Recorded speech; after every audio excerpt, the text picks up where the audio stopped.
282차 하고 싶은 얘기. 가끔 나한테 어떤 감정이 쌓이게 한 사람들한테 뭐라 한마디 하고 싶을 때가 있잖아요. 그리고 가끔 그런 한마디 할 기회가 오기도 하고요. 근데 어쨌든 그럴 때 정말 통쾌하게 할 수 있는 방법은 막 그 사람한테 화를 내고 내 감정을 표출하는 것보다 그냥 담담하게 너가 이런 잘못을 했어 라고 하는 게 가장 그 사람 가슴 깊숙이 박히는 말이 아닌가 싶어요. 왜 그렇게 생각하냐면 인간의 부끄러움 때문이란 요소 때문이라고 생각하거든요. 감정만 막 뱉으면 그 사람이 뭔 말을 하는지 알아듣지도 못하고 전달력도 없고, 그래서 내가 하고 싶은 말이라 했지만 상대한테는 전달이 아무것도 안 되는데, 내가 너 이런 잘못했다 이런 식으로 딱 하면은 딱 말이 전달되면서 결국 스스로 부끄러움을 느껴야 되는 거잖아요. 그리고 우리가 그 사람한테 막 서운한 걸 얘기한 것도 네가 어떤 짓을 했는지 알아라 라는 마음으로 하는 게 전 크다 생각하거든요.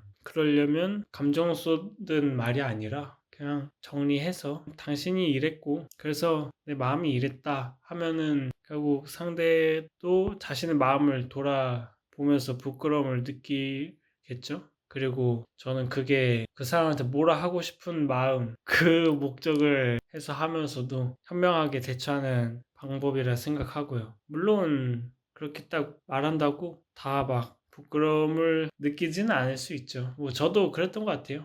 사과를 요구했었던 때가 있었는데 그때 보면은 저는 진짜 정중하게 왜 내가 힘들었는지 얘기하면서 그 부분 사과해달라고 했더니 막 상대가 오히려 화를 내기도 했죠. 근데 오히려 그런 모습을 보면서 저 사람은 또 자신의 책임에 대해서 회피하면서 또 새로운 업보를 쌓는구나. 그냥 그런 안타까움이 들더라고요. 어쨌든 뭐 얘기가 좀 산으로 가는 것 같긴 하지만 어쨌든 내가 진짜 하고 싶은 말이 있다면 정리해서 해라. 감정을 싫지 말고 해라. 이 말 하고 싶었습니다. 오늘 하고 싶은 얘기는 여기서 마치겠습니다. 네, 284회차 하고 싶은 얘기. 제가 얼마 전 영상에서 사람은 용서했는데 상황도 용서해야 되더라 이런 얘기를 했었잖아요. 근데 그 얘기를 하고 뒤에 조금 떠오른 건 뭐 용서 방법이 떠오른 건 아니지만 상황에 대한 용서가 어려운 거는 무엇을 용서해야 될지 주체를 모르겠더라고요. 제가 사람을 미워할 땐 주체가 명확했잖아요.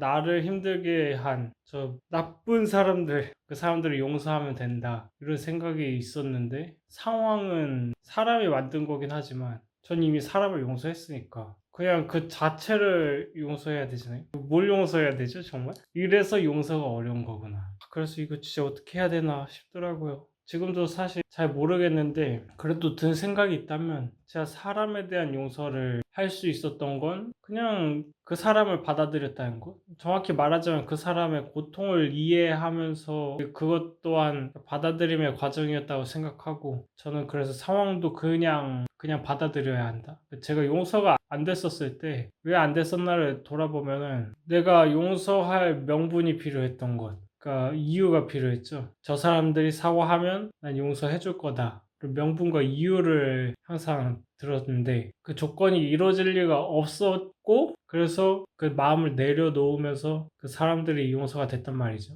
그러니까 상황에 대한 분노도 비슷한 흐름으로 가지 않을까? 비상식적인 상황에 놓였다는 그 분노. 근데 그 비상식이 이해가 안 돼서 저는 지금 화가 나는 것 같아요. 당연지사 세상이 이렇게 흘러가야 되는 거 아닌가? 정의를 향해 가야 되는 거 아닌가? 이런 생각 때문에 상황에 대한 분노가 사라지지 않는 걸지도 라는 생각이 드네요. 그래서 제가 저를 화나게 한 사람들을 이유 없이 용서했듯이 상황에 대한 것도 이유 없이 용서해야겠죠. 제가 아직도 그 상황이 일어나면 안 됐다라는 여러 가지 조건을 붙이고 있나 봐요. 그래서 분노하고 있고, 얘기하다 보니까 이렇게 실마리가 나오네요. 아예 실마리에 대한 단서가 없었는데, 어쨌든 그 마음을 잘 내려놓고 용서해 보도록 해봐야겠습니다. 네, 오늘 하고 싶은 얘기는 여기서 마치도록 하겠습니다. 287차 하고 싶은 얘기. 사람은 생각보다 피해의식 벗어나지 못하는 상황이 꽤 많다. 너무 당연하게 느껴서 말이죠. 실제로 자기가 지금 하고 있는 게 피해의식이라고 생각도 못할 때가 꽤 있거든요. 제가 직원 동료들한테 배신당했을 때, 뭐 상사한테 가스라이팅 당했을 때, 뭐 욕먹고 막 이랬을 때 당연히 피해의식을 갖잖아요. 근데 저는 그걸 가진 게 너무 그때는 당연하게 느껴졌어요. 왜냐면 난 피해를 받았으니까 당연한 거라고 생각했는데 지금 생각하면 당연한 게 아니더라고요. 뭐 피해를 받았을 수도 있죠. 받았죠. 그렇죠. 실제로 받았죠. 그거랑 피해 의식을 가진 거랑은 별개예요. 피해를 받았는데 피해 의식 가지면 안 되냐? 이런 말을 할 수도 있지만 피해 의식을 가지면 결국 힘든 건 자신이기 때문에 저는 가지지 않는 게 맞다고 생각하거든요. 근데 억울하니까 저도 모르게 계속 그 피해의식을 가졌던 거고, 그래서 그냥 내가 피해의식을 가지고 있다는 사실에 아무런 문제도 못 느꼈었고, 그래서 정신병에 걸린 거죠. 아무튼 하고 싶은 말은 내가 정말 피해를 받더라도 피해의식은 내려놔야 되는 거예요. 자기 자신을 위해서.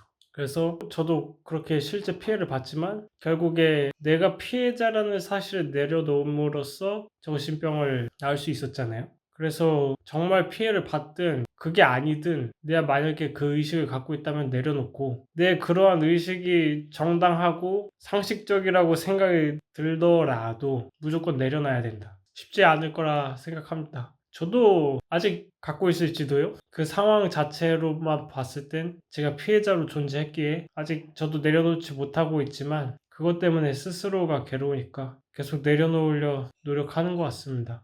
피해자가 아닌 그냥 나로서 존재하는 게 가장 행복한 삶인 것 같네요. 오늘 하고 싶은 얘기는 여기서 마치도록 하겠습니다. 네, 289일차 하고 싶은 얘기. 제가 지금 회사에서 프로젝트 하고 있는데 이게 너무 안 돼요. 이제 막 초창기니까 일부분부터 이제 해결해 나가려고 하고 있는 거죠. 근데 그 일부분만 막 지금 3번 갈아엎고 주변에 도와줄 사람도 없고 아는 사람이 없어갖고 저도 모르는 상태긴 하지만 할 만한 사람이 저밖에 없어서 혼자 다 헤쳐나가야 되니까 이게 참 답답하고 힘들더라고요. 잘 되면 괜찮았을 텐데 계속 안 되니까 미치겠는 거죠. 그래서 막 저번 주까지는 엄청 즐겁다가 이제 좀 지치는 거예요. 이걸 내가 할 수 있을까? 이런 생각도 들고 회사 자본이 들어가는데 성과가 안 나면 또 이게 낭패니까 그런 것도 좀 불안하고 책임감이 좀 커서 힘든 거죠. 그래서 힘들었는데 그냥 어제 그동안 달리기 했던 걸 돌아보면서 그래, 괴로움 속에 즐거움이 있다는 걸 내가 달리기 하면서 깨달았지, 이런 생각이 딱 들었습니다. 달리기가 제 운동 트라우마 때문에 정말 힘들었지만 그걸 하나씩 이겨내고 그러면서 점차 달리기 하는 시간이 늘어나고 건강도 좋아지고 그 덕분에 제가 이런 도전을 할 수 있는 의지도 생겼다 생각하거든요.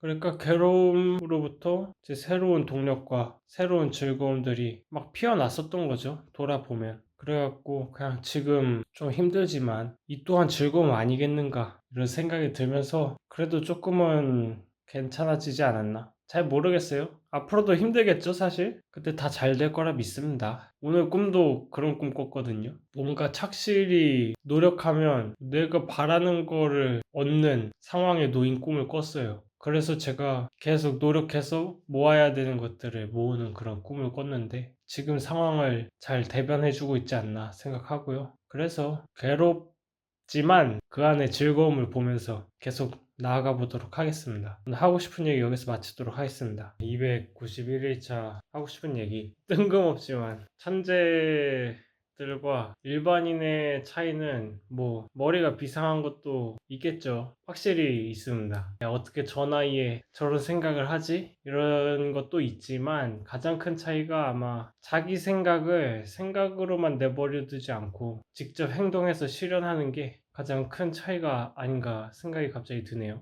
일론 머스크가 화성에 갈 수 있다고, 인간이. 그리고 자기한테 계획이 다 있다고 말을 해도 그걸 정말 우주선을 만들어서 실현하려 하지 않으면 사람들은 그냥 망상증 환자로 보겠죠? 그 사람은. 근데 실제로 우주선 만들어서 왕복 운행에 막 성공하고, 왕복 맞나요? 어쨌든 돌아오는데 성공하고 그런 행보를 보이니까 사람들이 처음에는 제 이상하다 했다가 점점 진짜 대단하다, 이 사람은 진짜 천재다, 막 이런 얘기를 하기 시작하잖아요. 근데 그걸 보면서 물론 천재가 되고 싶다 뭐 이런 얘기는 아니지만 행동이 참 중요하다는 거죠. 내가 어떤 깨달음을 얻고 어떤 진짜 원대한 아이디어든 뭐든 얻었다, 근데 행동하지 않으면 아무 의미 없다는 거죠. 그 말은 아무것도 변화하지 않는다는 말이기도 하고요. 제가 지금 하고 있는 일이 제 생각을 실현하는 일인데 많이 힘듭니다. 근데 이 힘듦 때문에 사람들이 생각만 하고 행동하지 않는다는 느낌을 요새 더 확 받고 있어요. 그래도 정말 안 되는 날도 있지만 가끔 생각했던 게 조금씩 일어나가지기도 하고 그런 걸 보면서 즐거움도 얻고 희망도 얻고 또 앞으로 또 나아갈 방향도 얻고